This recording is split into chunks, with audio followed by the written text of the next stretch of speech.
জলপাইগুড়ির শিয়ালপাড়ায় বীমাকর্মী উত্তম মহন্তের রহস্য মৃত্যুতে নয়া মোড়। নজরে এবার উত্তম মহন্তের মেয়ে শ্বেতার ফেসবুক পোস্ট।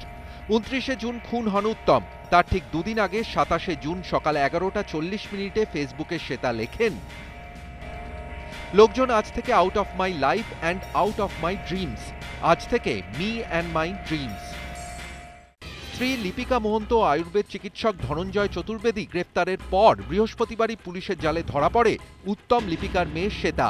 তার বিরুদ্ধে বক্তব্যে অসঙ্গতি ও বাবাকে খুনে মদত দেওয়ার অভিযোগ। মায়ের বিবাহ বহির্ভূত সম্পর্কেও শ্বেতা মদত দিত বলে অভিযোগ।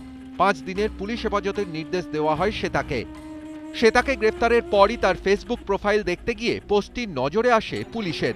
উত্তম খুনের দুদিন আগে কেন এই পোস্ট? তাহলে কি সব জানতেন শ্বেতা? উত্তর খুঁজছে পুলিশ।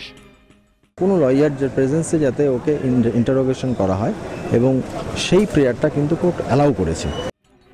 পুলিশ সূত্রে খবর, অভিনেত্রী হতে চাইতেন শ্বেতা, তাতে মত ছিল না বাবা উত্তম মহন্তের।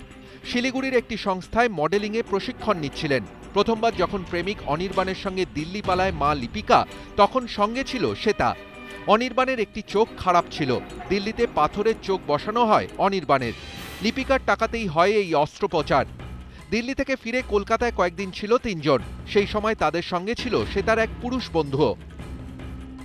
বাবার মৃত্যুর পর কেন চুপ ছিল শ্বেতা? মায়ের প্রেমিকের সঙ্গে তার সম্পর্কটাই বা কেমন ছিল? হেফাজতে নিয়ে শ্বেতার কাছ থেকে এইসব প্রশ্নের উত্তরেই বীমাকর্মীর রহস্য মৃত্যুর জট খোলার চেষ্টা করছে পুলিশ।